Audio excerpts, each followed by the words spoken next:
Start tonight at 6.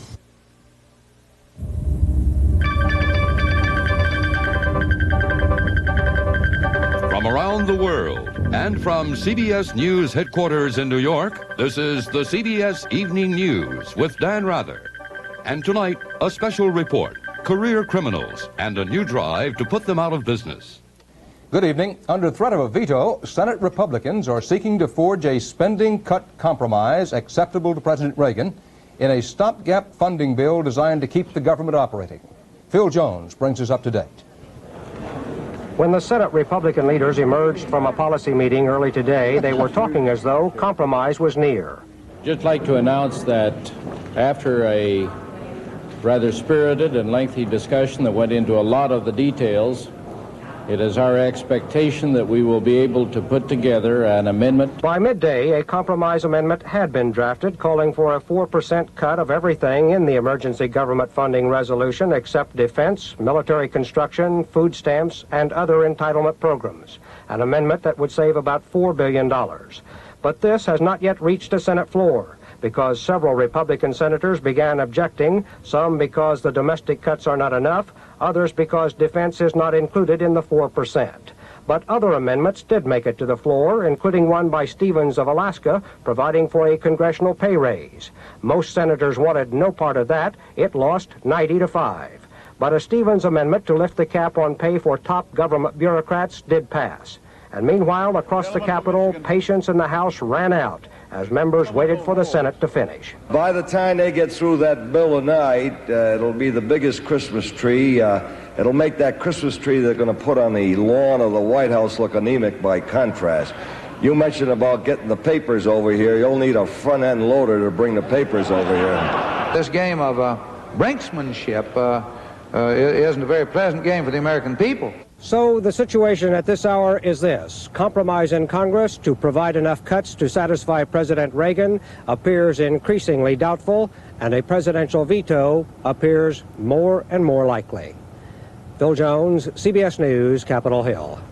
President Reagan is having an increasingly awkward time with the affair of security advisor Richard Allen and that $1,000 cash Allen got from a Japanese magazine for an interview with First Lady Nancy Reagan. Bill Plant has today's developments. The Department of Justice said today that the preliminary investigation of National Security Advisor Richard Allen is still underway, adding that the results must be reviewed by senior department officials and finally by the Attorney General. Sources said the Justice Department's Public Integrity Section did recommend closing the Allen case, but that higher-level officials decided to hold it open. Again today, the White House found itself in the position of having to amplify what it had said about the case after telling reporters yesterday that the president's belief that everything was fine was based on an FBI report to Counselor Edwin Meese. Meese, according to the White House, was the top-level aide who originally heard about the $1,000 in an envelope. He turned this information over to the Justice Department, said a spokesman today. On Friday, November 6th, he talked with the FBI to determine whether any administrative action was necessary with regard to Richard Allen at that time. Based on what he heard, Meese decided that there was no reason to suspend Allen. White House spokesman David Gergen defended Meese's conversation with the FBI as proper. He would not say why the call was made on November 6th, the day after Allen and Haig had been called into the Oval Office by the president in an attempt to calm the infighting in his foreign policy command. Gergen defended White House handling of the matter, despite the fact that on at least 2 occasions it has had to go back and correct the record. The reason? The White House says that it has not attempted to conduct an internal investigation of its own. Bill Plant, CBS News, the White House.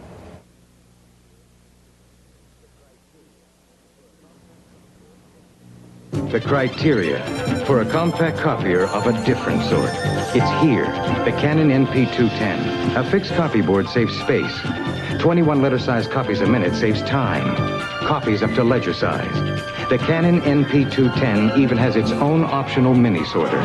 The economical Canon NP210. A compact copier of a different sort. Call toll-free for information or contact your authorized Canon dealer. This shield shows Total has 100% of the recommended daily allowance of these 9 vitamins and iron. Uh-huh. Put Total Shield on one of these boxes. See how the 9 vitamins compare. Let's see. I'll try grape nuts. 25%? Total's a lot higher, but how does total taste? Crispy flakes of whole grain wheat. Mmm. And 100% of these 9 vitamins. That's the total difference.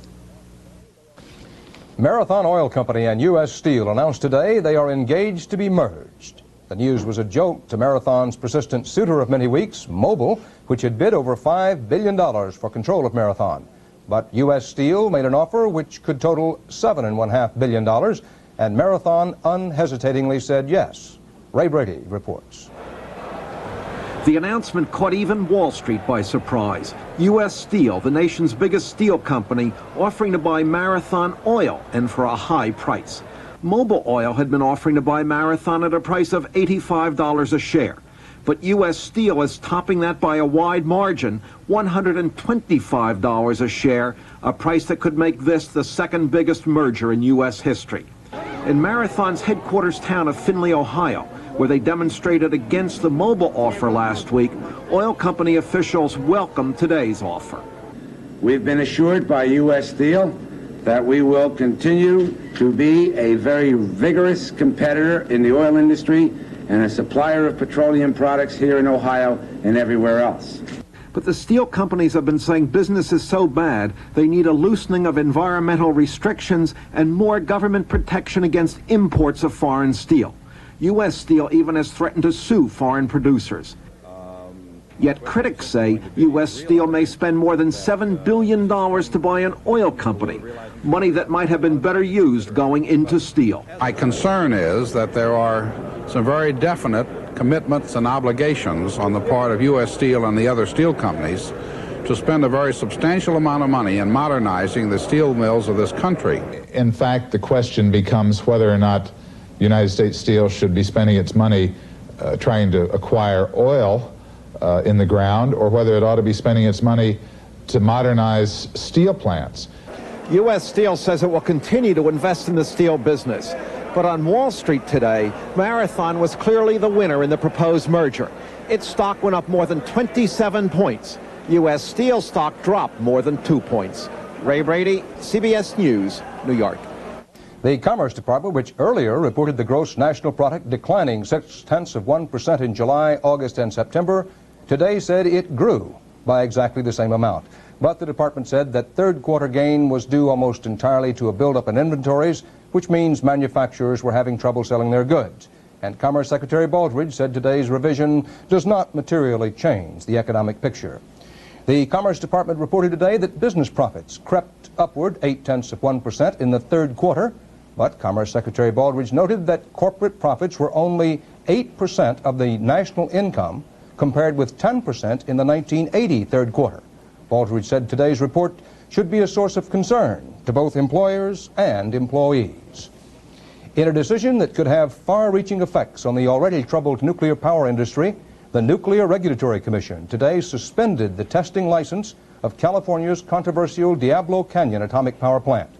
That action at a closed hearing came after the NRC chairman told a congressional subcommittee that his confidence has been clouded after reviewing both NRC and industry performance in guaranteeing atomic power plants are built safely.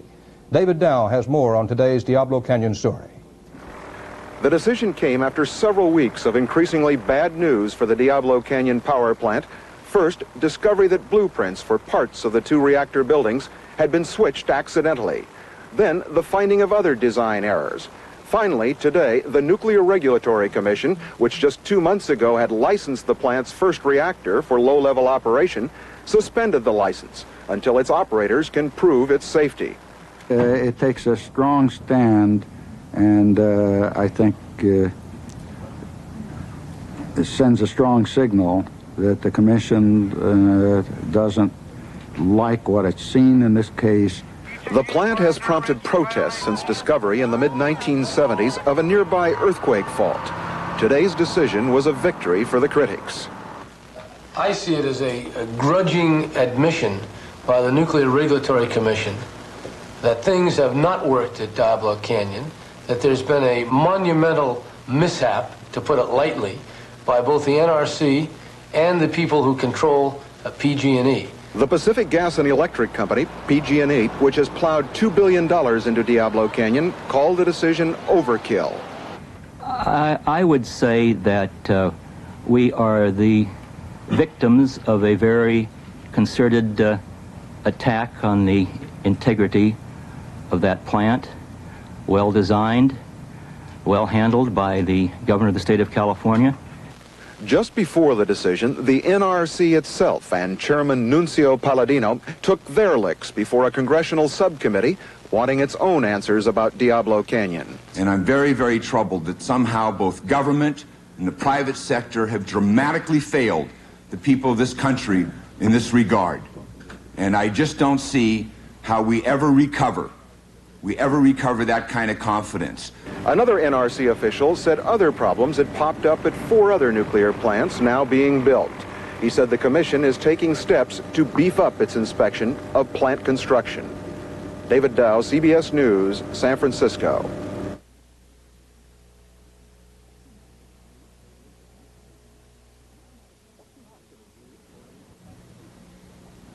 What do hospitals use for relief of constipation?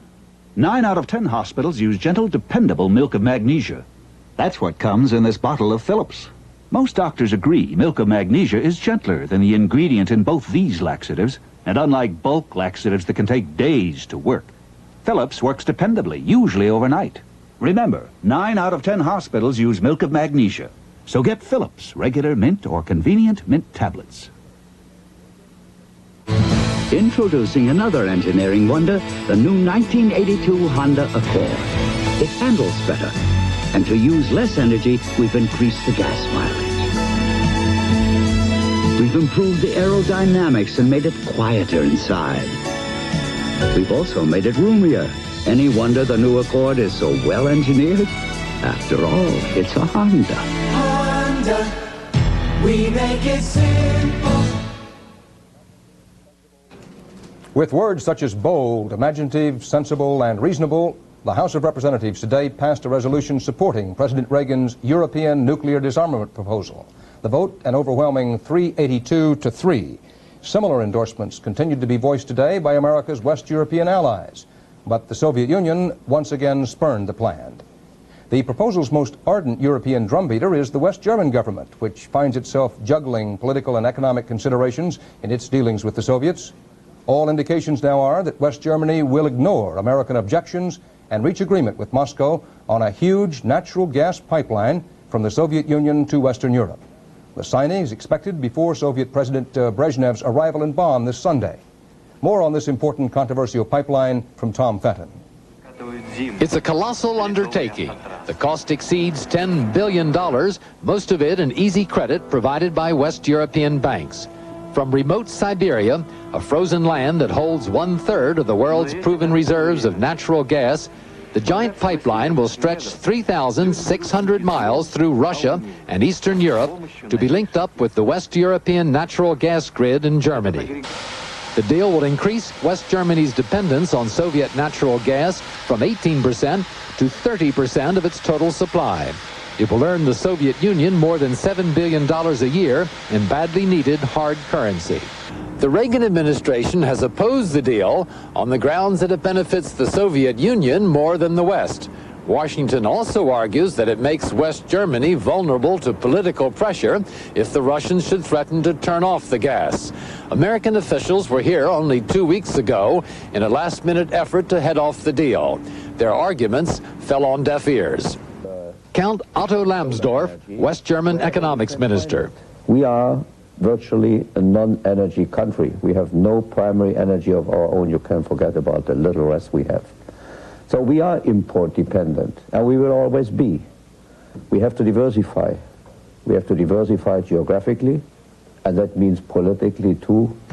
In West Germany alone, construction of the pipeline will provide at least 100,000 jobs for the depressed steel industry. Other West European countries also stand to gain from huge contracts. The timing of the deal is important to the Russians. They will see it as politically significant if Brezhnev's first visit to the West since the invasion of Afghanistan coincides with the biggest deal ever concluded between East and West. Tom Fenton, CBS News, Bonn. The ouster more than 2 years ago of dictator Idi Amin has not ended the turmoil in Uganda. The man who headed the first post-Amin provisional government now is one of the leaders of a rebel movement trying to overthrow Uganda's elected government. A Western journalist recently spent 10 days with some of the rebels, and Christopher Morris of the BBC narrates this report. This camp is within 10 miles of Kampala, and in the past 8 months the insurgents have staged many attacks around the capital, claiming garrisons and police stations have been overrun, convoys ambushed, and heavy casualties inflicted on the security forces. At the camps there seems to be no shortage of food, supplied daily by peasant farmers, and it's this apparent popular support which is the main reason for the guerrillas' continuing success. The rebels, who keep fit with karate sessions at their jungle hideouts, are also extremely well armed. Although as yet there's no evidence of any outside arms supply, they already have an impressive array of weapons. They're captured from government soldiers, ranging from Russian Kalashnikov rifles and rocket launchers to machine guns and grenades. Morale at the camps is running high. The rebel army is disciplined too. Their regular training exercises in broad daylight and so close to Kampala, usually commanded by senior police or army officers who've deserted. The Uganda government has so far played down this guerrilla threat, claiming the attacks are clashes within the army itself. Clearly, that appears not to be the case. While President Obote anxiously awaits response from Britain to his call for military training assistance.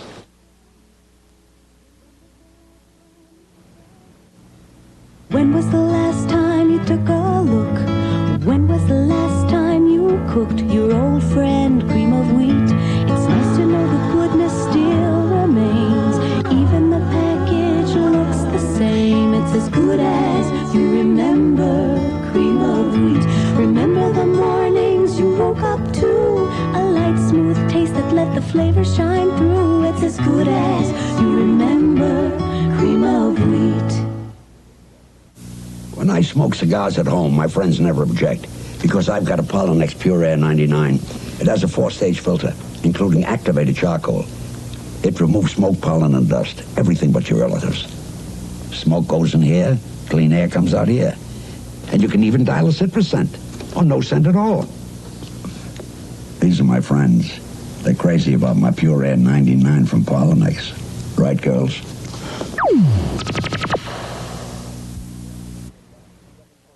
A grand jury in suburban New York today indicted 7 persons on murder and robbery charges in connection with last month's botched robbery of a Brinks truck.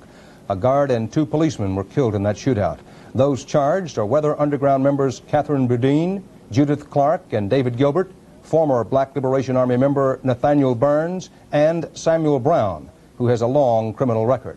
Sources say tonight that Marilyn Jean Buck, a convicted Black Liberation Army gunrunner, and Anthony Laborde, a BLA member, also are named in the sealed indictment. Those 2 are the subjects of a nationwide search. It's widely believed that criminals are winning in the war against crime. The FBI says robbery is up 11% in the first 6 months of the year and estimates that there are arrests in fewer than 1/4 of those robberies. President Reagan has recommended a crackdown on career criminals, trying to combat those rising statistics. As Jane Wallace reports, New York City already is trying to do just that. If you want to go through mugshots, that's your prerogative. Larry Brodsky has just been robbed. It's a crime that happens every 58 seconds in this country, and it's just happened to him. One gentleman came over, pulled out a gun. Another one went over here and just said, "You know what we're here for. Just be cool." At that time, being cool and shaking like a leaf at the same time. In the last 20 years in this country, you've seen a explosion, literally an explosion of street crime. Certainly in the last 5 years, the system is not able to cope with the numbers of cases you have. Now New York City is trying to cope in a new way.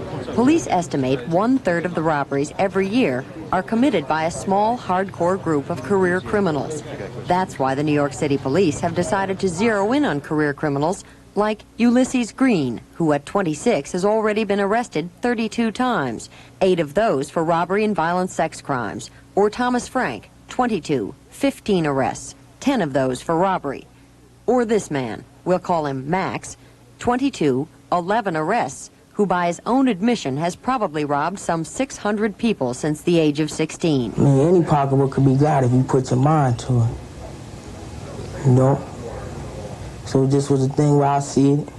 If I think I can get it, I'll try. You made a career out of stealing, right? No, I didn't make no career out of it. It just happened like that.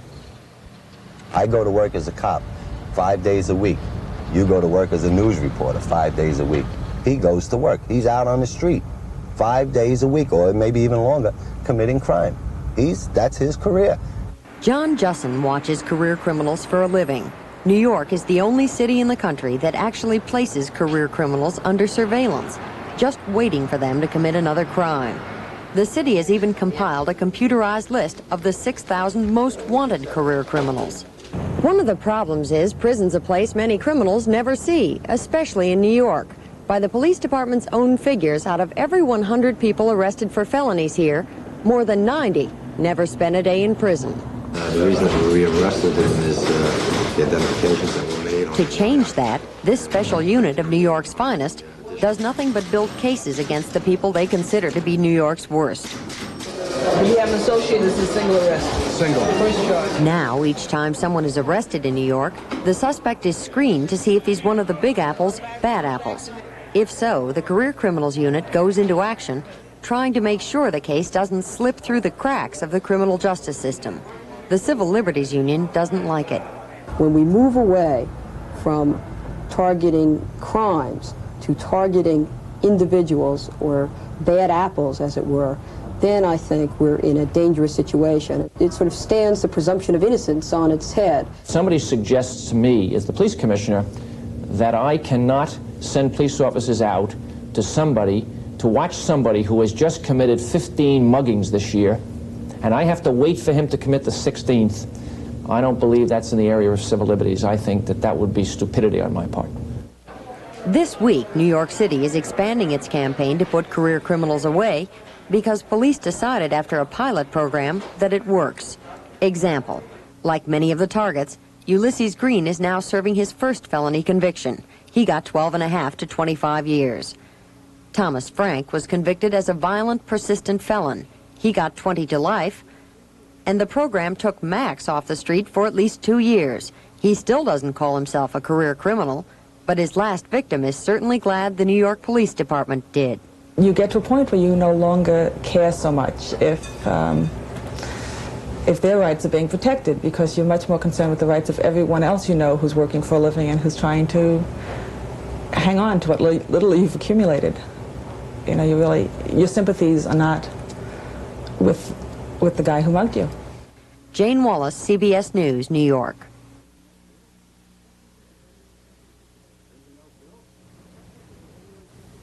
Anything else, Bill?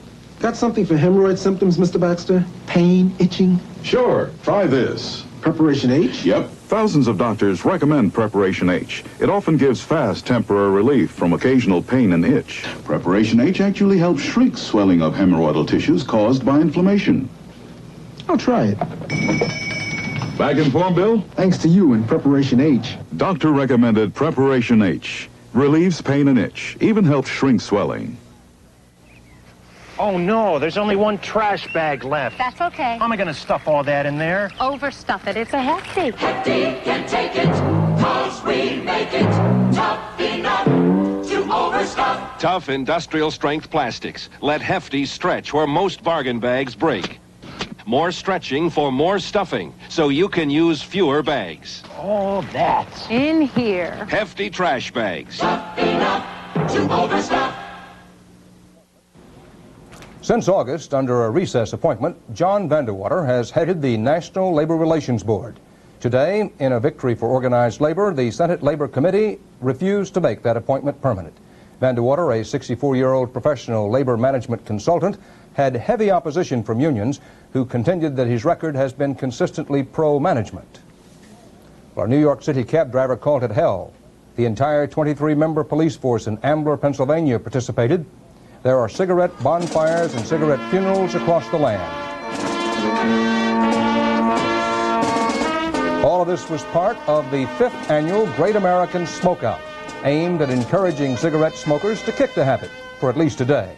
The American Cancer Society, sponsors of the event, estimated up to 20 million people will take part. The society says that of some 16 million smokers who participated last year, more than 1 million apparently quit smoking for good. The society also estimates that 350,000 Americans will die because of smoking this year. Yesterday, the government removed a 1 1/2-inch fish, the Tacopa pupfish, from the endangered species list. The reason? That fish, native to California's Death Valley, no longer exists. It has been killed by man. A lot of other endangered species have been killed by man, and the Fish and Wildlife Service has an airport building in New York full of examples to prove it. Bruce Morton has been there. For 10 years, the Fish and Wildlife Service has been seizing stuffed birds and skins, seizing snake oil and sperm whale meat, seizing anything made from an animal on the endangered species list or an animal protected by any of several other laws. Lots of stuff. We have no idea how much illegal activity goes on. Within the United States alone, it's probably close to $100 million. It's everything from weird tourist items, that's an elephant's foot topped with zebra skin on the right, and a zebra hide bowling ball case on the left, to commercially imported expensive things. Sea turtle shells, crocodile shoes, or purses. Some of these, from a fancy French manufacturer, retail for $1,400. And coats made from dead predators cost even more. The government seizes the stuff, and then there's a kind of catch-22. The government is stuck with it because selling it would encourage the very trade it wants to stop. So in this bank building near Kennedy Airport in New York, and in this Long Island mansion on a wildlife refuge, there are thousands of confiscated items. The Fish and Wildlife Service has stuff piled up in bales and boxes like this in little rooms all over the country. No inventory. Nobody knows what there is. Nobody knows how much it's worth. But now the service has proposed some new regulations which will let it empty out its attics, give some things to museums, sell what can legally be sold, destroy the rest. A big bonfire, one man urged. But not all the illegal items are seized by any means. The endangered species are in danger still. The government is playing catch-up. Bruce Morton, CBS News, Target Rock, Long Island. And that's the CBS Evening News for this Thursday. Dan Rather reporting from New York. Good night.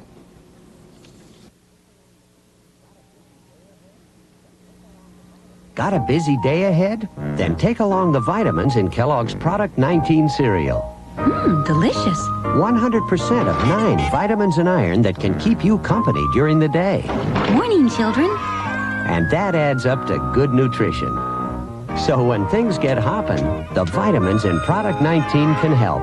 100% of the way, 100% of the day. Kellogg's Product 19. We're with you 100%.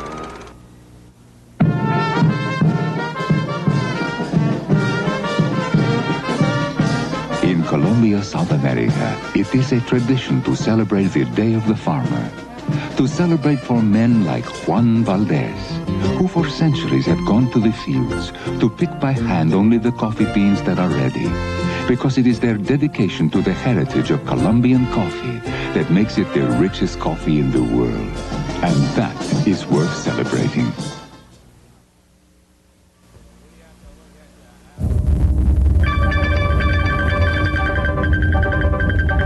From around the world and from CBS News headquarters in New York, this has been the CBS Evening News with Dan Rather.